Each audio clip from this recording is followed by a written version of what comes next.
Good morning sir. Good morning everyone.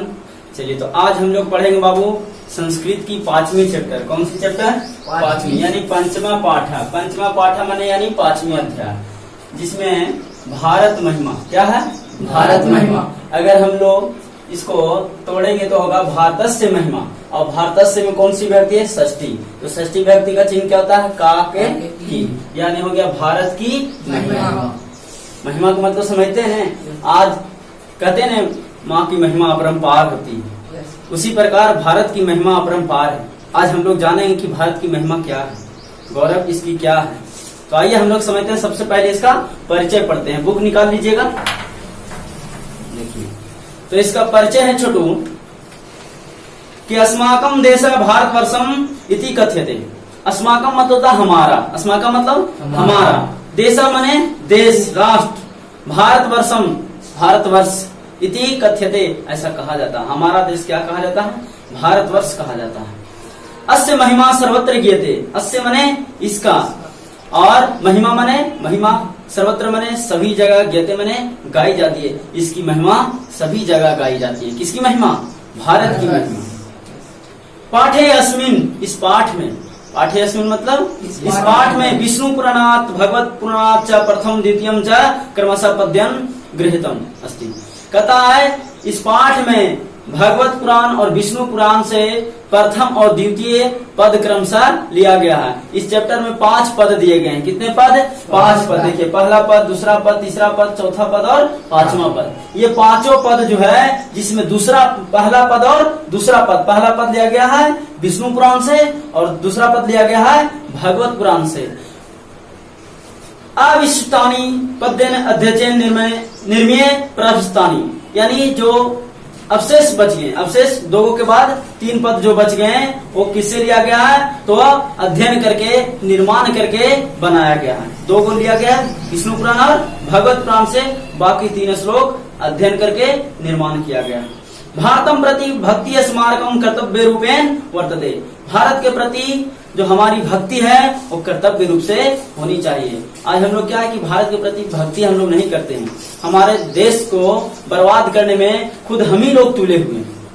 आज जगह जगह पर जो दंगे फसाद हो रहे हैं, क्या हो रही है? उसकी क्या है? इसका मतलब भारत के प्रति भक्ति नहीं है। भारत के प्रति भक्ति मतलब भारत से लगाओ, भारतवर्ष से लगाओ, यानी भारत को बचाने में अहम योगदान देनी चाहिए। लेकिन आज ऐसा नहीं हो रहा। सरकारी चीज में देखते हैं तो क्या करते हैं? तोड़ फोड़ देते हैं। कहता है कि क्या हमारा बाप जा रहा है, तोड़ फोड़ देते हैं। लेकिन ऐसे नहीं करनी चाहिए। वह सरकारी चीज नहीं है, वो आपकी है। किसकी है? आप ही का है। आपका देश के प्रति भक्ति अवश्य होनी चाहिए। चलिए, इसका कुछ हिंदी में परिचय दिया रहता है, उसको भी पढ़िए। देखिए, कहता है इस पाठ में भारत के महत्व के वर्णन से संबंध पुराणों के 2 पद्य तथा 3 आधुनिक पद दिए गए। 5 पद में से 2 पद कहां से ले गए हैं? पुराणों से ले गए हैं, जो विष्णु पुराण से और भगवत पुराण से। बाकी जो 3 अवशेष हैं वो आधुनिक पद हैं। आधुनिक पद मतलब समझते हैं ना, आधुनिक पद। और इस पाठ में किसकी वर्णन की गई है? भारत की महिमा यानी महत्व को। महिमा माने महत्व। हमारे देश भारतवर्ष को प्राचीन काल से इतना महत्व दिया गया था कि देवगन भी यहाँ जन्म लेने के लिए तरसते थे।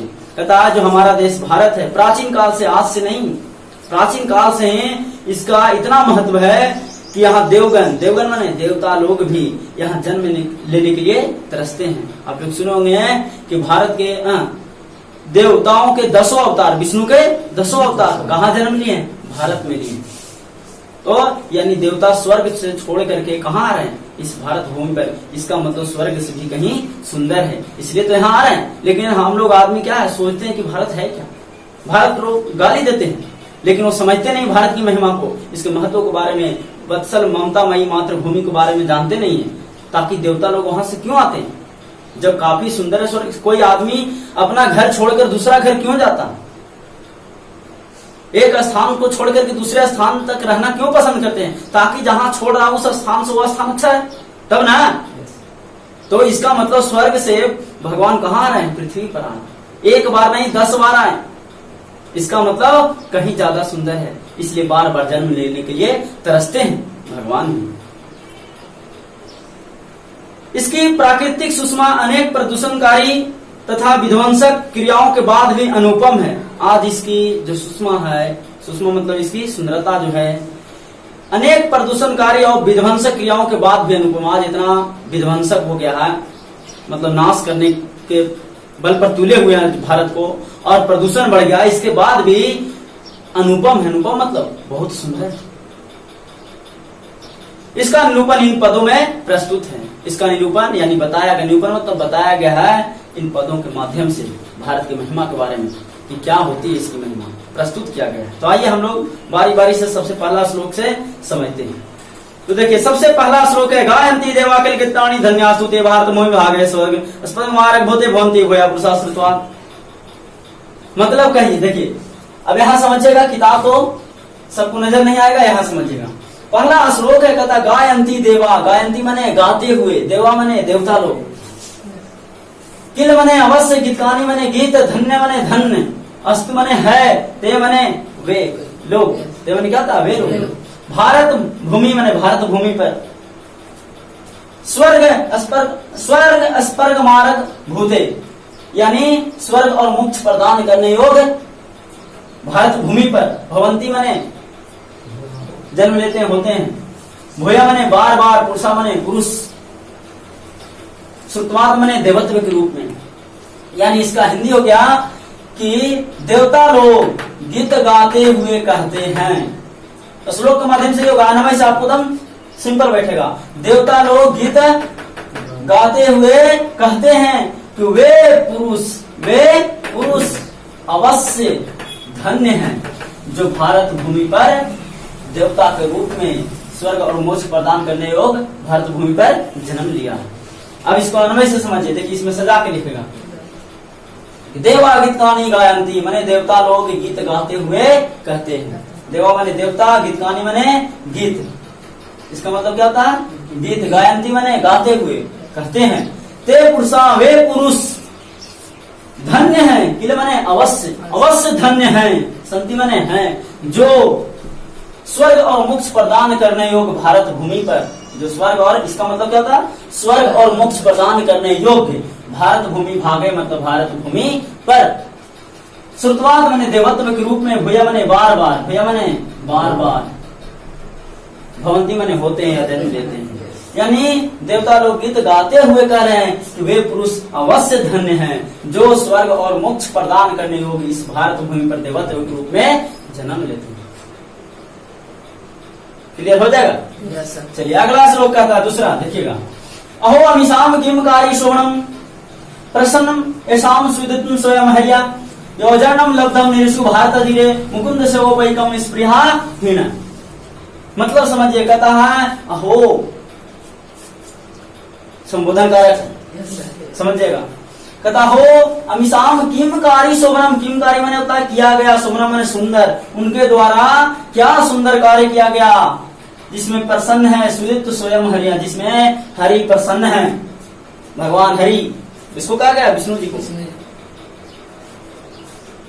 योजनम मतलब जन्म, लब्धम ने लिया है, जो जन्म लिया है, निरिषु मनुष्यों में, भारत भूमि, भारत जी मतलब भारत भूमि पर, मुकुंद सेवा का मतलब श्री हरि की सेवा करने योग, इसका मतलब क्या होता है, श्री हरि की सेवा करने योग। अस्प्रिया मने इच्छा, ही मने न मने नहीं, मतलब समझिएगा, कहता देवा गायंता कथयंती, देवता लोग गीत गाते हुए कहते हैं, अहो अमीशाम एभी किम शोभनम अकारी, इसमें उनके द्वारा, इसमें उनके द्वारा, एभी मने उनके द्वारा, किम मने क्या, शोभनम मने सुंदर कार्य, अकारी मने किया गया है।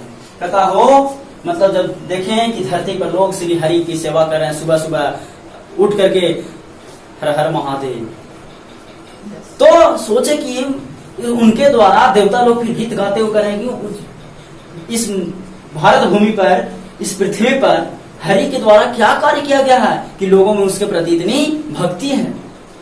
वही इसका अर्थ कहने का मतलब है। देखिए, कहता देवता लोग गीत गाते हुए कहते हैं कि हो इसमें उनके द्वारा क्या सुंदर कार्य किया गया है, जो कि यत मने कि मनुष्यों में जो निरिसु मने मनुष्यों में, यही मने जो भारत जी मने भारत भूमि पर मुकुंद शोभिक मने श्री हरि की सेवा करने योग जन्म लिए हैं। इसमें स्वयं हरि ही नहीं बल्कि उनकी इच्छा भी खुश है, प्रसन्न है।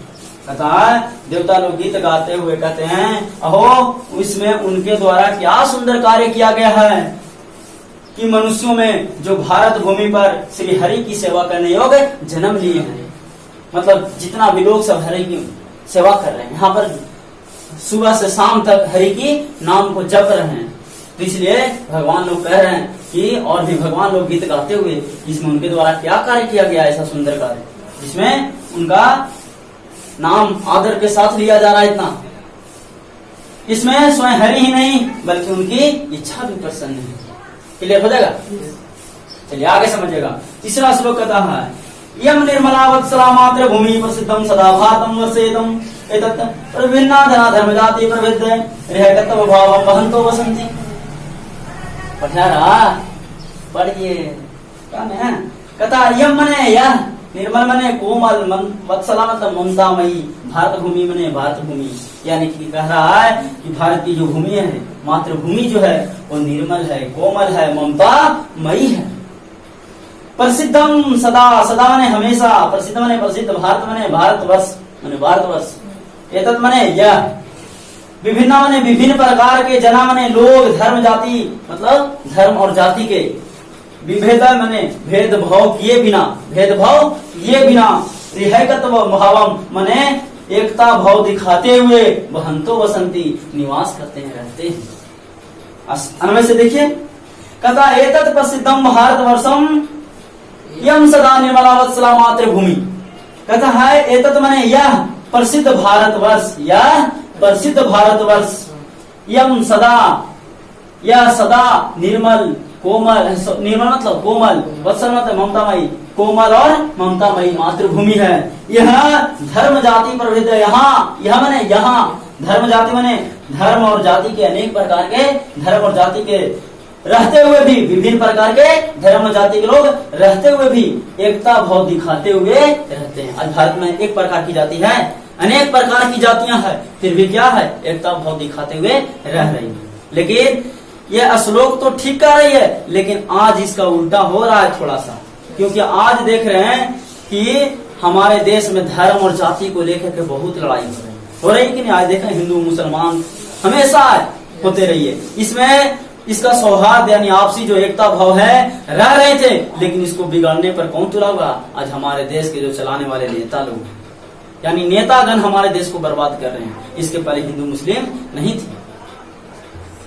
हमारे देश को आजाद करने में जितना हिंदू उतना मुस्लिम का भी अहम योगदान है। आप लोग पढ़े होंगे हिस्ट्री, चलिए उसको कहने की बात नहीं, तो ये समझ में आया। चलिए आगे समझते हैं, नोट करिएगा तब तक।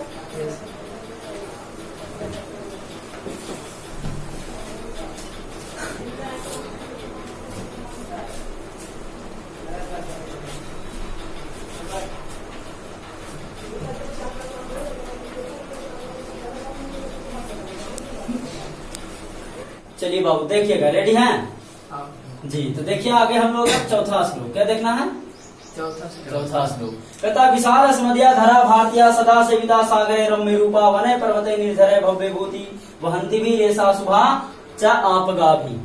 मतलब समझिएगा, कहता है विशाल अस्मदिया, विशाल मने विशाल बहुत बड़ा, अस्मदिया मने हमारी, धरा मने धरा भूमि, भारतीय मने भारतीय, सदा मने हमेशा, सेवित मने सेवित है, घिरा हुआ है, सागरे मने सागर, रम्य रूपा मतलब रमणीय रूप वाली सुंदर, वने मने वन, पर्वत, निर्झर, भव्य भूति मने सुंदर को हम लोग भव्य भूति बोलते हैं।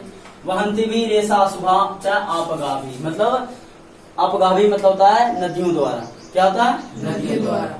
देखिए अन्वय भी कहता अस्मदिया भारतीय धरा विशाला रम्य रूपा शुभा भव्य भूति, भव्य भूति है।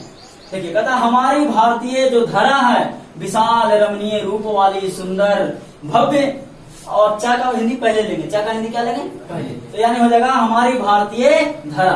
बहुत लीजिए एकदम ऐसे, आप लोग घर जाइए सबको हिंदी कीजिए, एकदम सबका हिंदी लिखा हुआ, बुक में भी लिखा हुआ, जो नहीं लिखा हुआ हम यहाँ बता दे रहे हैं। हमारी भारतीय धरा विशाल रमणीय रूप वाली सुंदर और देखिए चाहे ना इसको पहले ना और भव्य भूति है ने सौंदर्य वाली है। ऐसा जो सागर है, पर्वत है, निर्झर है यानी झरना, बहंती भी चा अपगा भी, चा के पहले हिंदी में, और नदियों द्वारा हमेशा, सदा मने हमेशा, सेविता मने सेवित, अस्ति मने है। उधर नीचे एक बार पढ़े सुन लीजिए। अस्मदिया भारतीय धरा विशाला रम्य रूपा शुभा भव्य भूति च ऐसा सागर पर्वत निर्झर वहंती भी आपगा भी च सदा सेविता अस्ति, यानी हमारी भारतीय धरा विशाल रमणीय रूप वाली, सुंदर और भव्य है। क्या है? भव्य है, जो सागरों, पर्वतों, झरनों से घिरा हुआ और नदियों से द्वारा हमेशा घिरा हुआ है, जो हमेशा सेवित है, जो हमेशा क्या है? नदियों के द्वारा सेवित है। हो जाएगा? कितना होगा? चलिए आगे समझिएगा। श्लोक 5। जगत गौरवम भारतम शोणियम सदास्माभिः तथा पुण्यम भवेत् देशभक्तिया समेषां जनानां प्रादर्श रूपा सदा वर्जनीया। मतलब कहिए, कहता जगत गौरवम, जगत माने संसार का गौरव, भारत संसार का गौरव है भारत, यानी विश्व में सबसे ज्यादा गौरवशाली देश कौन है? भारत है, जो हमेशा क्या है? शोभनीय है, सुंदर है। सदा अस्माभिः तथा पूजनीयम, सदा माने हमेशा, अस्माभिः मतलब हम लोगों के द्वारा पूजनीय है, हम लोगों के द्वारा क्या है? पूजनीय है, यानी हमें पूजना चाहिए भारत को। भवेत माने होनी चाहिए, देशभक्ति माने देशभक्ति, समेषां जनानां सभी लोगों में देशभक्ति होनी चाहिए, प्रादर्श रूपा सदा आवर्जनीय। प्रादर्श रूपा मतलब एक दूसरे के प्रति, सदा माने हमेशा, आवर्जनीय माने आकर्षक रूप से, आकर्षक रूप से एक दूसरे के प्रति क्या होनी चाहिए? देशभक्ति होनी चाहिए।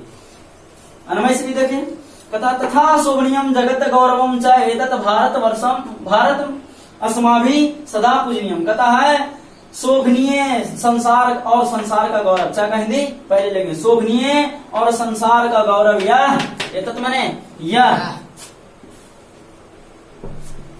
शोभनीय और संसार का गौरव यह भारत, यह भारत अस्माभिः माने हम लोगों के द्वारा हमेशा पूजने योग्य है, हमेशा क्या है?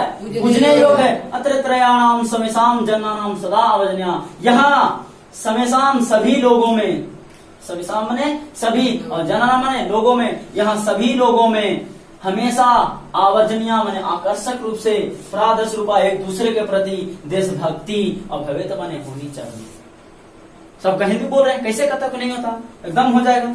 तो घर जाइए और श्लोक को लिखिए, फिर अन्वय को लिखिए और सबको हिंदी कीजिए। जिसको नहीं होगा फिर कल आके हमसे पूछिए, हो जाएगा। एक बार आप बोल दे रहे हैं, शोभनीय और संसार का गौरव यह भारत हमेशा, सॉरी भारत हम लोगों के द्वारा हमेशा पूजने योग्य है। क्या है? पूजने योग्य है।